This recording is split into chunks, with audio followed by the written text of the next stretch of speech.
free to raise your hand if you have a question for the speakers. Just use the reaction button, and then you can take yourself off mute and ask the question. If you're not comfortable with that, that's fine. You can put a question into the chat box, and the speakers will try to answer your questions as we go along.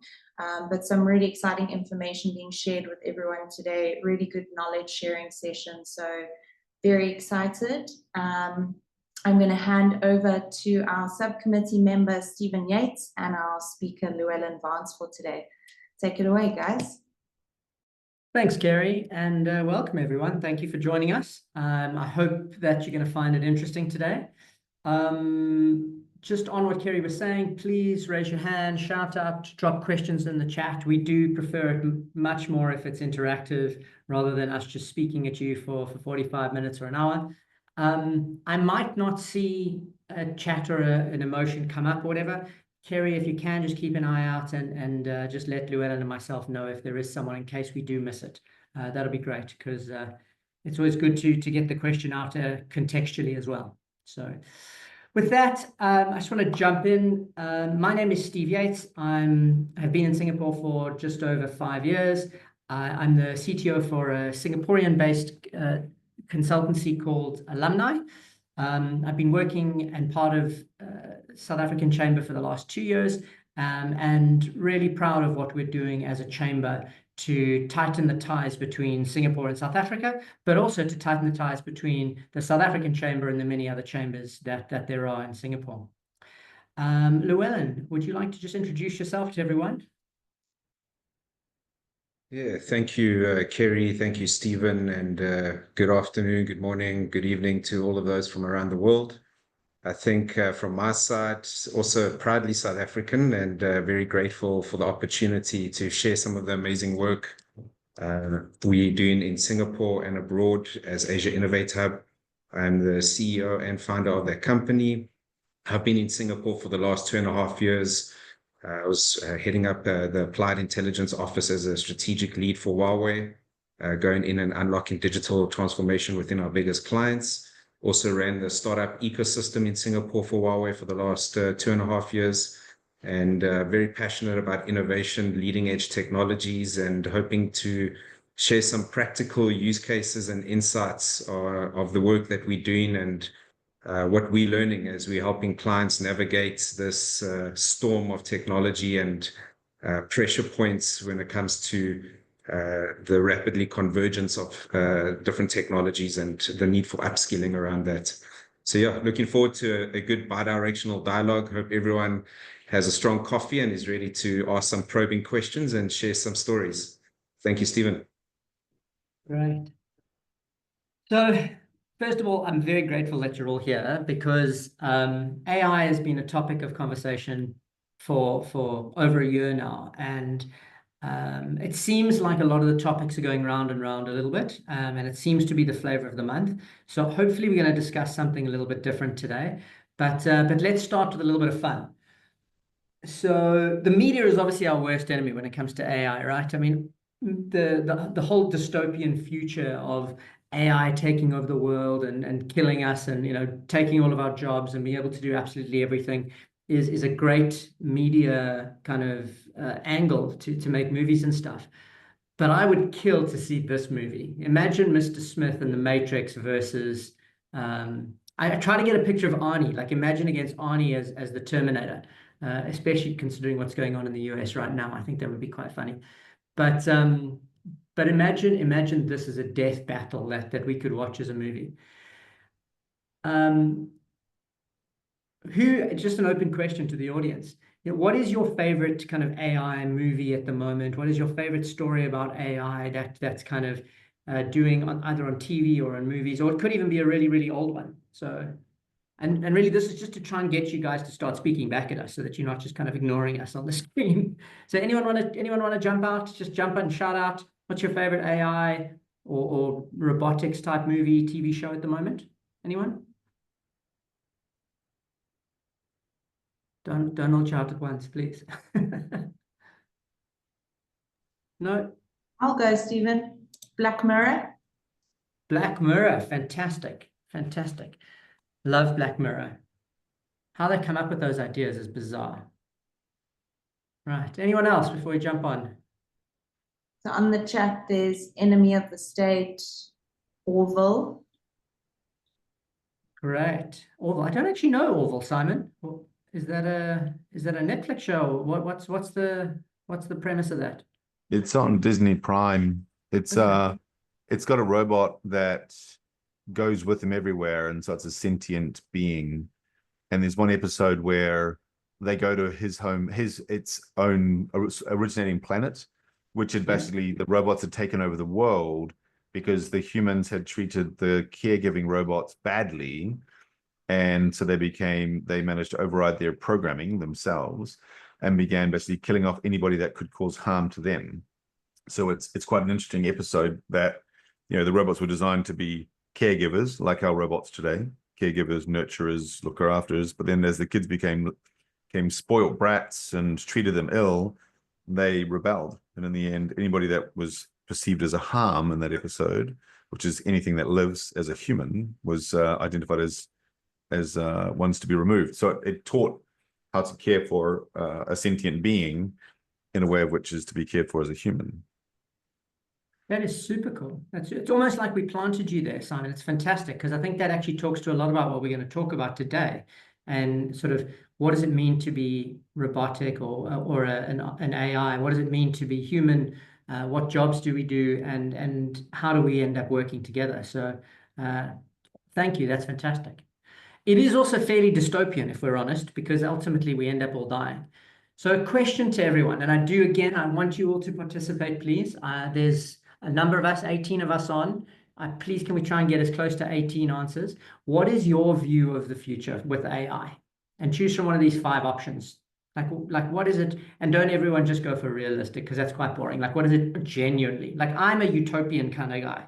I love the idea that when we reach artificial general intelligence, that the intelligence will just do everything we want it to do. It will eliminate all the hunger. It will eliminate poverty. Everyone will be fed for. Everyone can have everything. And we enter a new renaissance where we just create and do art and music and just enjoy experiencing life. Like, that is me. I'm a utopian kind of guy. So what is everyone on the call? There we go. Nigel, utopian. Thanks, buddy. Love that. Agree. Chloe, optimistic. Anyone else? Skeptical. Carissa, always skeptical. Good. Optimistic. Good. The movie Wally. This is great. Near dystopian. Oh my gosh, you bought into all the movies too much. Fabulous. I'm glad there is someone who's dystopian. It does make sense. A lot of optimistic there, a lot of utopian. So great. Thanks, guys. I really appreciate the interaction on that. But it also does mean that we have a responsibility as leaders and in the AI field to make sure that we help the world understand what it means when they think it's a dystopian future or an optimistic future or a skeptical future. And hopefully we're going to touch on some of that today. So a few just general terms, I'm sure most of you know them, but we are going to talk about them a little bit. In fact, I've already mentioned one, so just hoping that people don't get lost. The difference between artificial general intelligence or artificial general superintelligence and artificial narrow intelligence. So the top one is very much, the dystopian, utopian worlds. So AI becomes essentially sentient, can take over and do everything it needs to do. To be fair, we're probably quite a long way away from that, realistically. Narrow intelligence is where we are right now. And this is about AI that's designed to do something very, very, very specific. So if we look at, the super AIs that are playing chess right now, there's no way they can predict what you're going to buy next on Amazon. Like, that's just not going to happen. Similarly, AIs that are designed around medical diagnostics or telemedicine are definitely not going to be able to beat a grandmaster in chess. They're very, very tightly, narrowly focused on what they do. And that's excellent. And actually, that's really, really good news for us as humans. And it's really good news for us going into a new era, which is no longer the information age, but more the AI age.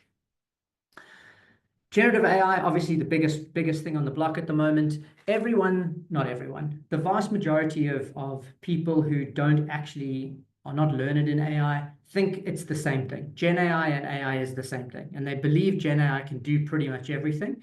It can't. It's very much about generation. And it's an important thing to know that it's a subsector of AI. And you need to be very careful when you're dealing with leaders of businesses, because very often they get this very wrong, and it can lead to some dire consequences. Neural networks, deep learning, and natural language processing are other types of AI in that fit into the overall AI bucket with Gen AI. And a lot of them are about decision making, learning from data, learning from feedback loops, and being able to make better decisions, that kind of thing. So if anyone doesn't understand any of these, again, please raise your hand. If I say something or use an acronym, or if Llewellan says something, you use an acronym that you don't understand, please raise your hand so that we can give you that understanding, and hopefully it adds to the enjoyment of the show. Right, so who disagrees with this? Who thinks that the world has not irrevocably changed in the last few years with AI? I don't know if you're all just being silent because you agree with me, or if you're being silent because you have zoned out. So I hope it's the former. The reality is the world will never be the same as it was 10 years ago, and never more so than in this age of AI that we're going to. It's here to stay. We can't ignore it. We have to get it to be something that we work with on a day-to-day basis, and we have to figure out how to make the best versions of ourselves as humans. So I guess, Llewellan, a question for you at this stage. What do you think are the biggest misconceptions around AI and automation in the workplace today in this changed world? Yeah, I think it's an interesting question, because I've been through the advent of the green revolution. You know, I was in South Africa in 2008. I started bringing in the first energy saving lights into South Africa in 2007, before energy saving was a thing, and try to convert businesses to those technologies, and then to solar thermal and solar PV. And that was a big hype, and there was an interesting learning curve there. I then went into the IoT space, and that became the next big hype in the fourth industrial, creating a horizontal platform to connect everyone to. And now the latest and greatest is AI. And what I've realized is, with hype, it is what it is. There's hype, right? And there's this spike, and everyone starts hitting the drum. And I think with the advent of OpenAI, and specifically, ChatGPT, that took something that's been around for a long time, which is artificial intelligence, and made it usable and human-like and practical for the layman to be able to engage with, and have a new form of intelligence in their pockets. I think most of us, and no offense to anyone that isn't as old as I am, but we've been around from, remember when you just had the encyclopedias on the bookshelf, and that's all we knew, and anything outside of that was like, okay, debatable. And then we got Google and the internet, and now we got the ability to have intelligence in your pockets. And the latest model of OpenAI that will be coming out, O3, apparently has an IQ of 130, which is Einstein level intelligence in your pocket. So coming back to your question, Stephen, about hype and about the misconceptions, all of that is great. The question is, are you going to be disrupted by AI, or are you going to be disrupted by someone who knows how to use AI? And this is where I think a lot of people are oscillating between. When it comes to automation, sure, that's a no-brainer. However, and a practical use case that I went through is with Changi Airport Group in Singapore, right? So we held a design thinking workshop with them, because they wanted to use AI for a safer build out of Terminal 5, and to prevent unnecessary shutdowns, and to use video analytics and artificial intelligence against quite a few different use cases to help with that build out and make it as efficient and safe and effective as possible. The reality is, when we went in and did the design thinking workshop and we came out the other side with the use cases that we had fleshed out with the teams and empathized with the teams, we came out the other side with 13 use cases. And do you want to guess how many of those were AI relevant? Only 4. Why? Because you can't do AI if you don't have structured data. If your infrastructure isn't ready, it doesn't matter.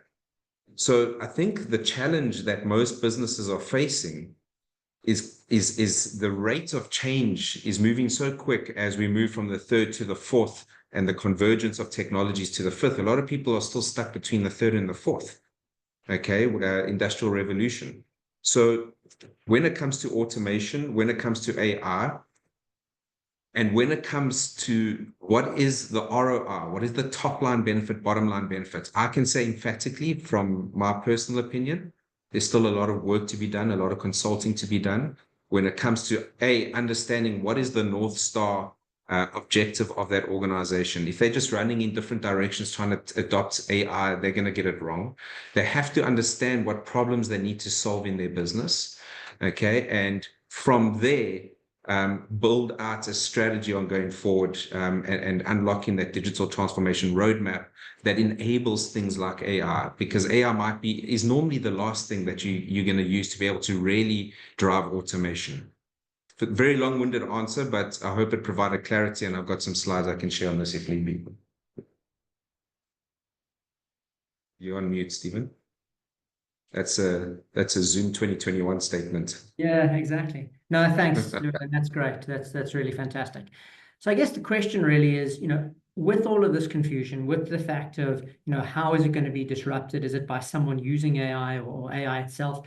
We need to understand, what is AI actually good at, right? Because AI is not going to be good at everything. And today, this is going to change. This is going to change as we advance with AI. But today and for the near future, these are the 3 things really that AI is good at. So it's good at recognizing stuff, so trawling through loads of data and looking at something and looking for something. So really, really good at that. Way better than humans can be at that. Predicting something. So looking at data, looking at patterns, and predicting what is going to happen. So this is something that we as humans love to try and do. And if you think about stock markets, and you think about the weather, and you think about all of the different areas where we've built massive industries around prediction, this is something where AI is going to play a major role in influencing. But the important thing is, it's still a prediction. It's not a truth. It might be more accurate. They might prove to be better at it because they can look at more, an AI can look at more data points. But the reality is, it still is a prediction. And ultimately, it does take a human to make a decision on that prediction. And finally, prescription. So prescription is really about doing stuff. And this is a lot to do with the automation that Llewellan has just talked about. And will be required for robotics and self-driving cars and all those fun things that are taking the media by storm. Again, this is not new. I remember when we worked with a mining company in Australia around automating their pit mining, and we had a whole automated pit with fully autonomous mining vehicles, all run from Perth up in Western Australia, so about 600 kilometers from the mine. So prescription is not new, but it uses sensors, it uses learning, and this will help drive things like robotics and advanced autonomous vehicles. It's important to know that AI cannot do everything, but there are some jobs that are going to be lost. And trying to hide that is just folly, to be realistic. We have to be open and honest and clear with those communications to our staff. We have to be open to and work with government. We have to work with unions. For those of you in South Africa, that's a big deal. As technology starts to displace jobs, that becomes a major challenge. But we can't hide from it. We can't say it's not going to reduce jobs. It is. The reality is, what's more important is that more jobs will change than will be lost. So more people will have new things to do in their jobs. They will have to learn new skills to remain effective. And that is a more important message that we need to drive.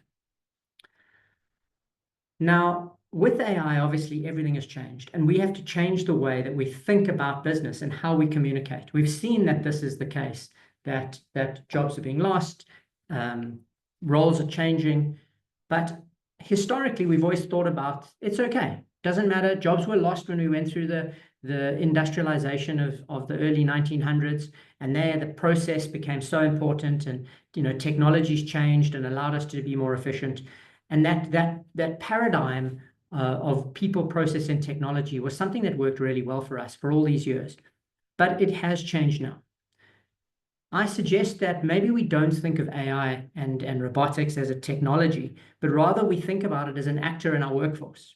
And if you start thinking jobs are not going to be lost, jobs are still going to be there. It's just going to be done by someone else, and that someone else might not be human. So what is going to be done by humans? Well, there's still lots that is going to be done by humans. And we need to think about what that means. We also need to think about the ethics of that, and we'll get onto that a bit later. But what does it mean in the interactions between human and non-human actors? Llewellan already mentioned the importance of data. Like, data is the rise of data. You've all heard it. I mean, I'm probably not telling you anything new, but without data, we can't do anything when it comes to this new world. The other reality is that data is no longer just a byproduct of a system. Data is now something that is fundamental to the success of business. And systems are there to use and process and work with data, but it is not just a byproduct. And finally, when you combine automation and data, you can do anything.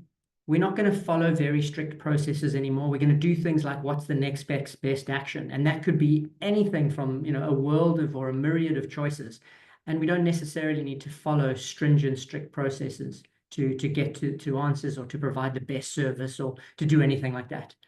But this freedom comes with tremendous risks, and we have to have the right governance structures around it. And that's really, if you think about it, those are our boundaries. We want to give boundaries and then let creativity and experience flourish within those boundaries. But we do have to set up those boundaries to make sure that we don't overstep the mark, that we don't exacerbate poor behaviors from humanity, like xenophobia, racism, any of those really poor behaviors. So I consider you to think about your business differently. When you think about it, start thinking about it in terms of who are the actors playing, what data do they need to be successful, and what governance structures can we put around them to give them the freedom to be successful, but still to express themselves. Stephen, we have a raised hand from someone here. So maybe we just want to give them an opportunity to... Please. It's me, right? So Stephen, Llewellan, I just wanted to ask, considering this new framework, what role would you say leadership plays in creating a culture of digital adaptability, but still maintaining that strong human connection? Llewellan, do you want to take it? Yeah, I think leadership will be the make or break of it. Because without leadership, what's going to happen is you are either going to be disrupted because you're not going to be moving forward quick enough or in the right methodical way to ensure sustainable growth and upskilling and adoption of relevant technologies for relevant use cases. So the ability for a leader to understand the North Star mission that they need to go forward in their respective industry or market vertical, from there be able to disseminate that into maybe sub missions within the organization, and then from there to unlock the relevant innovation roadmaps. And I like, what Stephen's presenting on the screen here is so important in that order: people, process, technology. Because it doesn't matter what technology you try and slap into an organization, if it doesn't follow the people or the process and carefully intertwine with that, it won't be adopted and used. So to summarize my thoughts on this, you have to establish a North Star vision. You have to be able to empathize that with your different levels in the organization, and then to unlock what you need to get there to from each of the individuals with a focused use case, okay, that is assigned as a KPI, and that becomes your roadmap. The organizations that get it wrong, in my humble opinion, are the ones that are haphazardly saying IoT and then grabbing that, and then saying this and grabbing that, and then grabbing whatever relevant technology is the hype in the moment and trying to innovate with it. And all it does is create noise. It pulls the organization into different directions and results in a lot of failed POCs, a lot of costs, and wasted time, and creates more naysayers than adopters of a culture philosophy.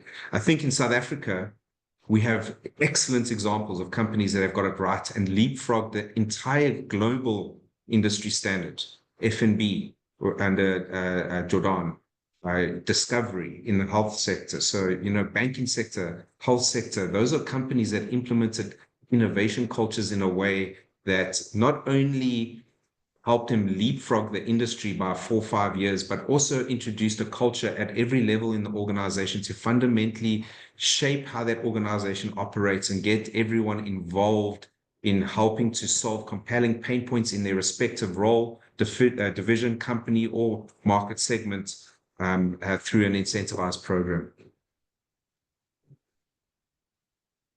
Thanks, Llewellan. I guess I'd like to add to that, and I'm just going to change, just so you've got something different to look at, I guess, while I'm talking, is I think real clarity is important in leadership now more than ever.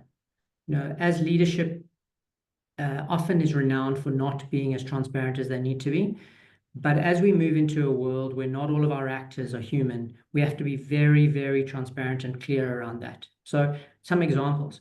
Do you know that the first organizations have started appointing AIs to their boards?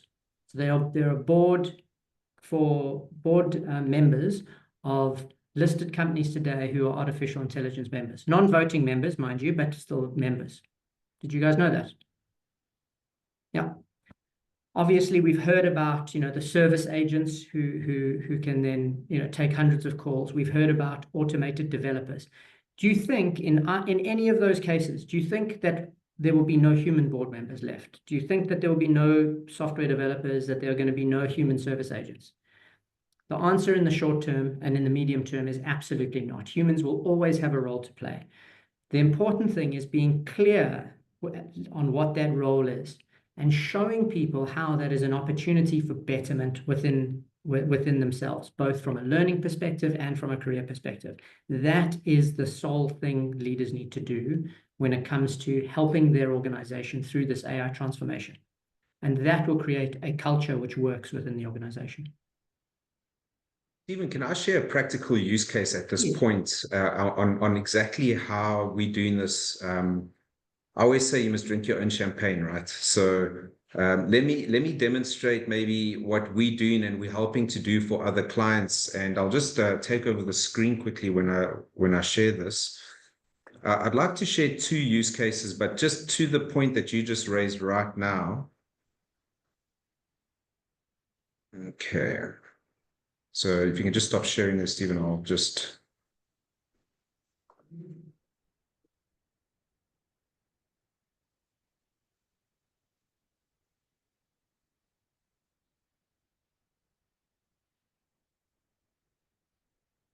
Is that coming through?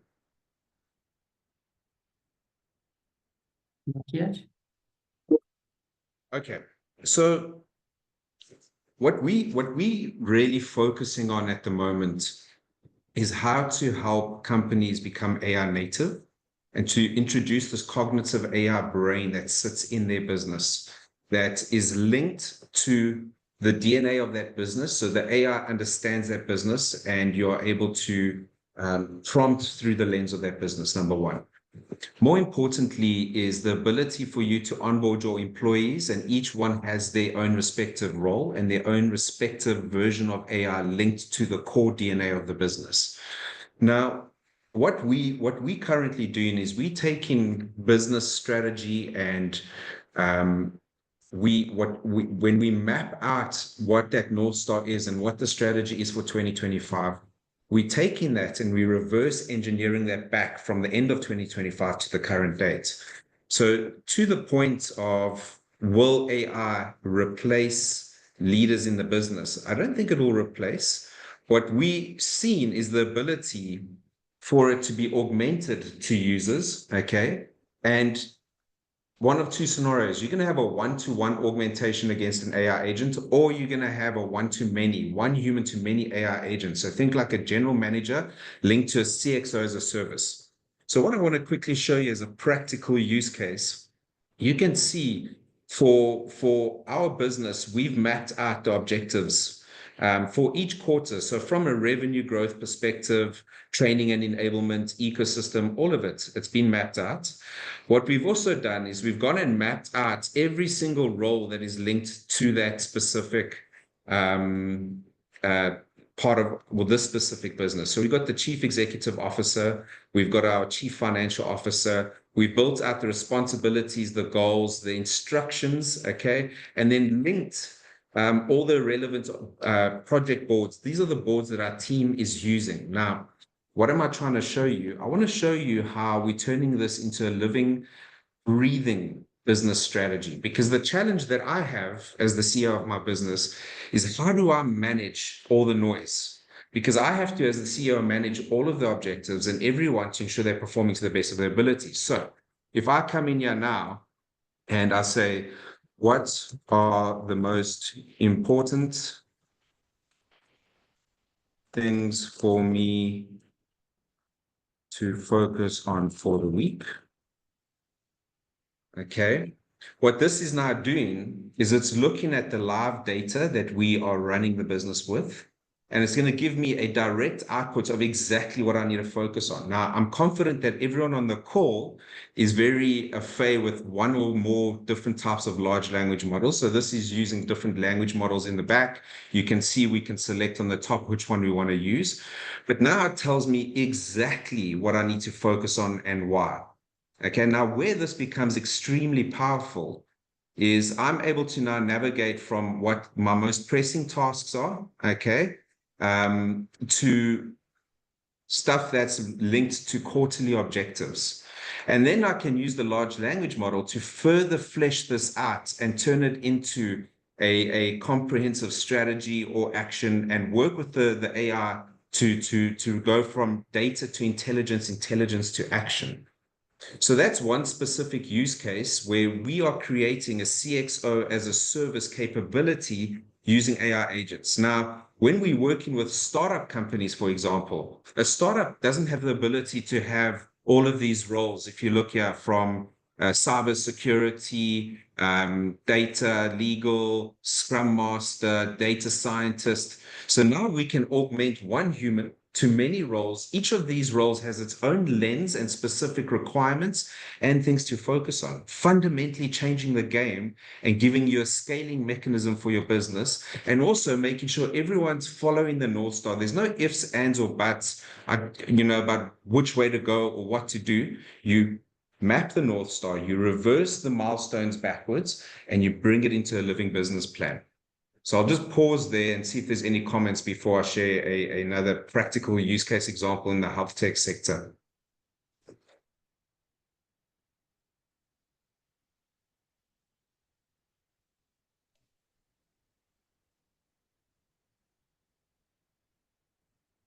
Okay, do you want to share another example now, or should we carry on? I'll share one more example. Another thing that you mentioned, Stephen, is about how we can use data to enhance a specific role or a function in a business. So let me just share an example of a business that we're helping. This business is a South African business, okay? Sorry, it's just lagging a little bit. Let me know once that comes through.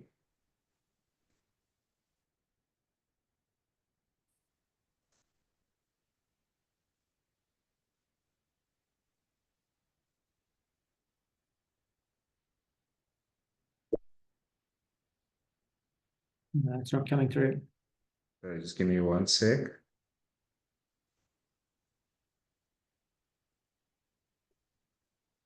having a hard digital lag here.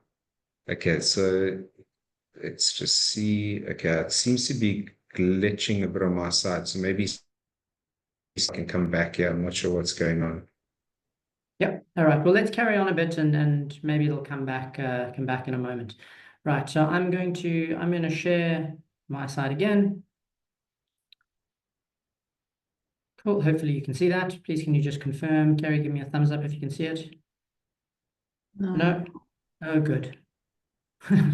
Okay, just me, maybe. Okay, Benjamin, you can see it. All right. I'm hoping everyone can see it. All right. So it's a good point that we make, right? So now that we're talking about these jobs and things, job loss is going to happen, and that's important to recognize. But job loss is not actually the worst thing that can happen. There's actually worse, and we need to be very cognizant of what this means. So one of the things is around loss of meaning. So imagine if someone who is highly analytical and suddenly they get a machine to do all their analytics and provide them with information, and they can make decisions. They might find that very dissatisfying for themselves in terms of a new opportunity and a new role. We need to think about, where do people find meaning in their work? Why do so many of us align our sense of self with our job? And if those jobs change, and if those jobs are fundamentally augmented by machines, what does that mean to our sense of meaning and sense of purpose? And as leaders, we need to address that. Another one is around learning grounds. One of the job roles that is going to be impacted the most, and sorry for any of you on the call that happen to be lawyers, is paralegal and learning. You know, that is very much a job role that can be taken out largely by AI. But many lawyers learn the trade doing that as juniors, like as apprentices, you know, learning how to be lawyers, learning how to do research. And as they move up through the ranks, they go through that. If that is no longer there, where do lawyers learn to do that? All of a sudden, you have an advocate who stands up in court, but they've never been through that training ground. How are they equipped to deal with this world that they're now in? So as leaders, you need to think about this. Losing a job is not necessarily the worst thing. Losing meaning, losing of training grounds, losing experience, these things can fundamentally change how our businesses work today, and something that you really have to consider. The good news is there's lots of stuff that humans are fantastic at that machines are not fantastic at. Three key ones, and Llewellan's mentioned empathy already. Empathy is obviously crucial.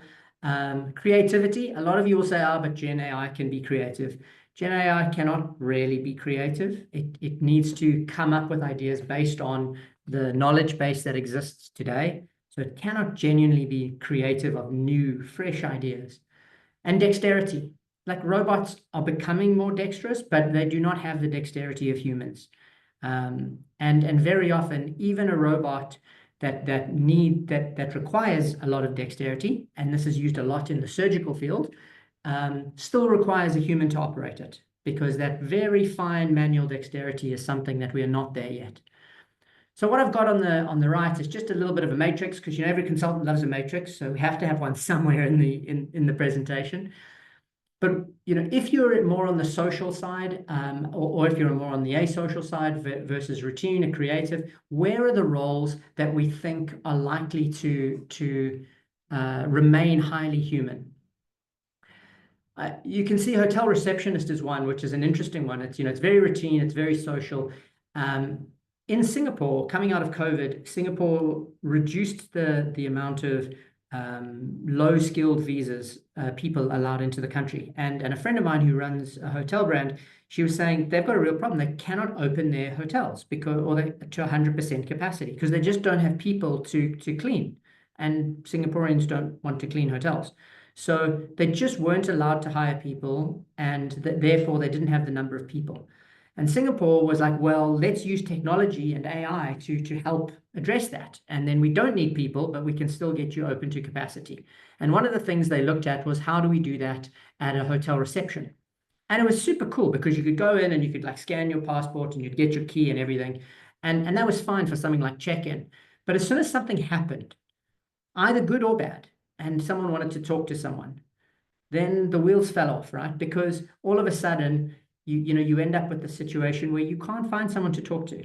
And when you finally do find someone to talk to, there's too many people trying to talk to that person, and they can't really empathize with you and spend the time with you. So while it might seem like a good idea, you have to consider, what is the empathy required to do this role? What is the dexterity, the creativity? If we think about those things, we can start to think about, where do jobs change and where do jobs get replaced?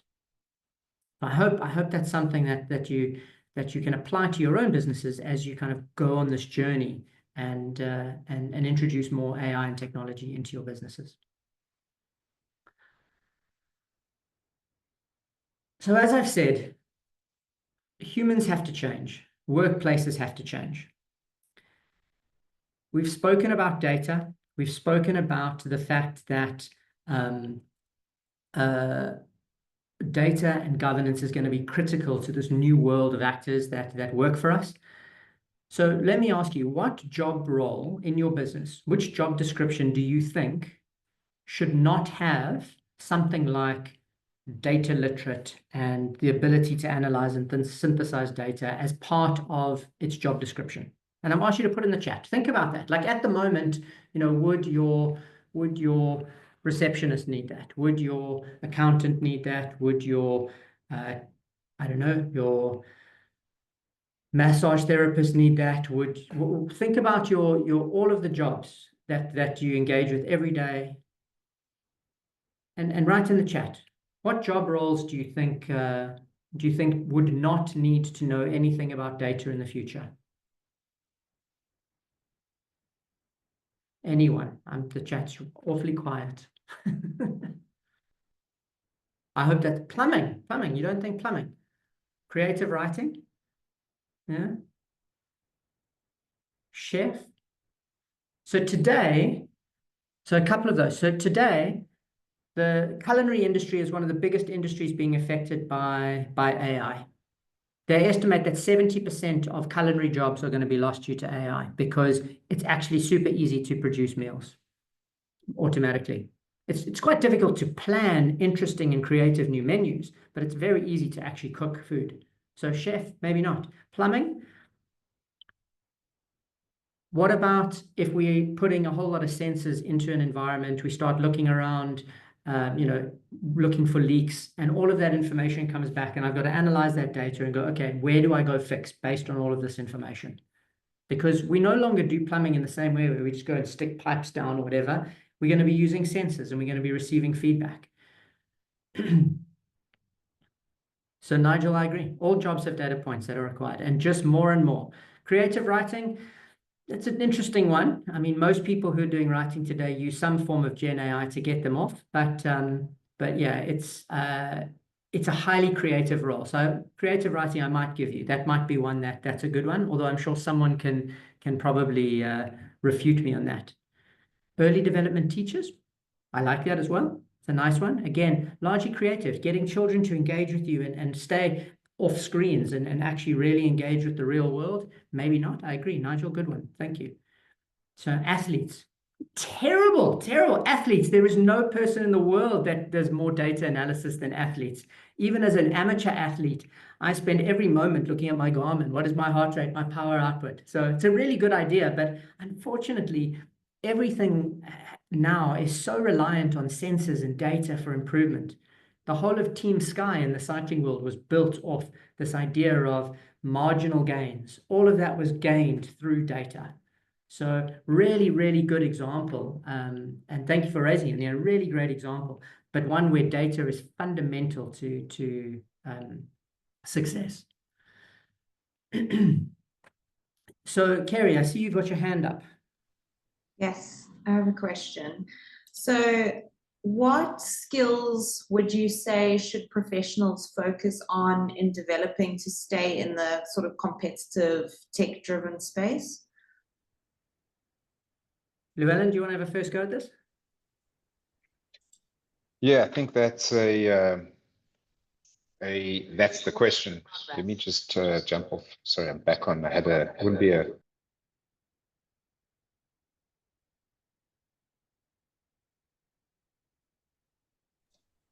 I think he's jumping back. Am I back on? Good. And Nigel's got a It question wouldn't, after this. it wouldn't be a tech discussion without a tech malfunction. So I'm back online. So what skills to develop, right? So I think the power of AI specifically is the ability to become more of a generalist. That's what's happening, is that you can now develop capabilities outside of your niche focus. So what I mean by that is all of a sudden, I'm able to be a solution architect. I might not be an approved solution architect. I can create content. You know, the other day I built a company video for the first time. I'm able to use AI for editing. I'm able to use AI to generate music. I'm able to use AI to build out websites through a dynamic prompt. So the question and the whenever, I mean, I give a keynote here in Singapore, I recently dealt with a forum of freelancers. If you stay focused and just don't lean into AI and you don't adopt new skills, you're at risk of being disrupted. Again, you're not going to be disrupted by AI. You're going to be disrupted by someone who knows how to use AI. So when it comes to skills, I think keep your finger on the pulse, understand and lean into AI. A lot of people are putting their heads in the sand and maybe trying to avoid it because they feel threatened. Then you are at risk. But I think if you lean into AI, if you just take time to play with the different tools and platforms that are available and learn new skills, then that will bode you well into the future.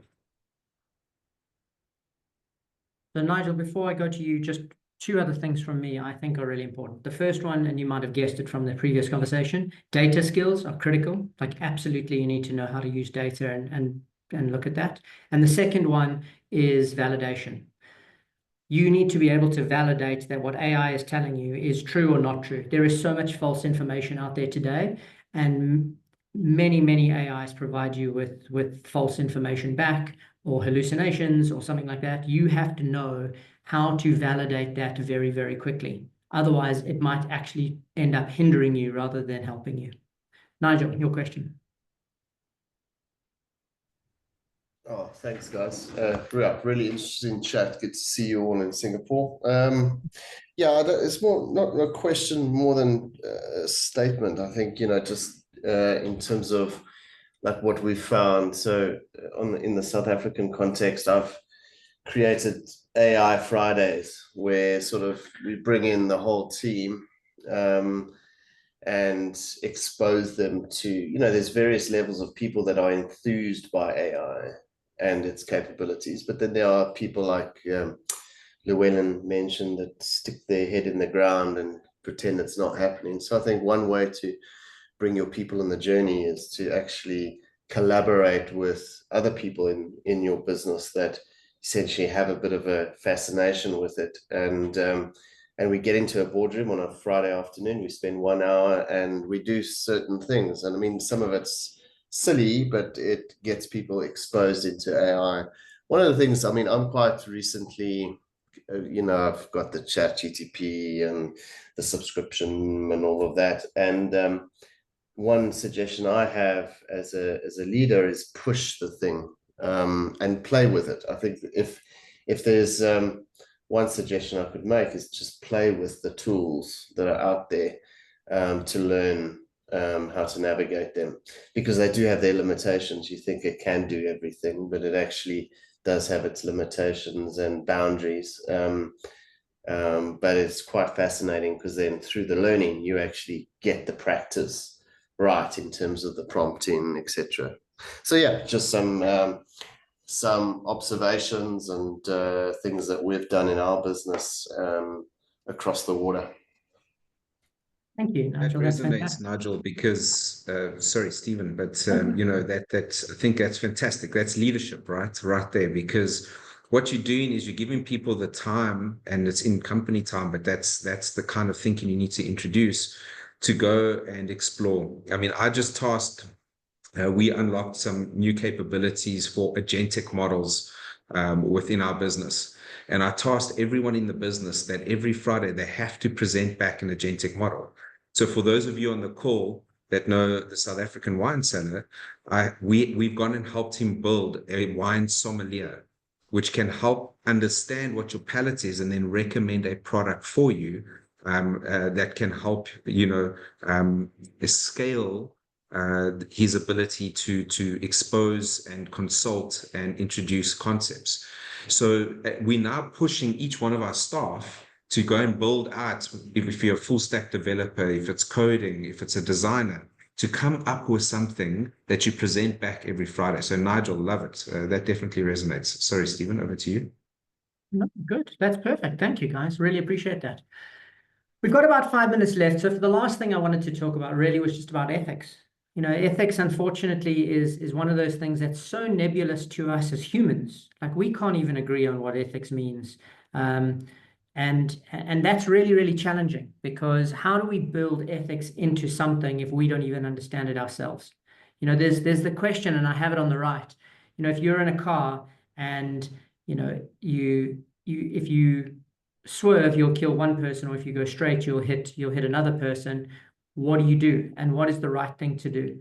And there will be people who will argue that it's you have to swerve. There will be people argue that that's breaking the law or whatever. So this concept of kill one to save the many, or murder is murder, this is something that is an ethical conundrum that we deal with today. How do we build an AI that can make that decision for themselves? The answer is we cannot do that. So the reality is, for ethics, you as leaders need to think about what is ethically in line with your business and what is ethically aligned to your business strategy and your business vision.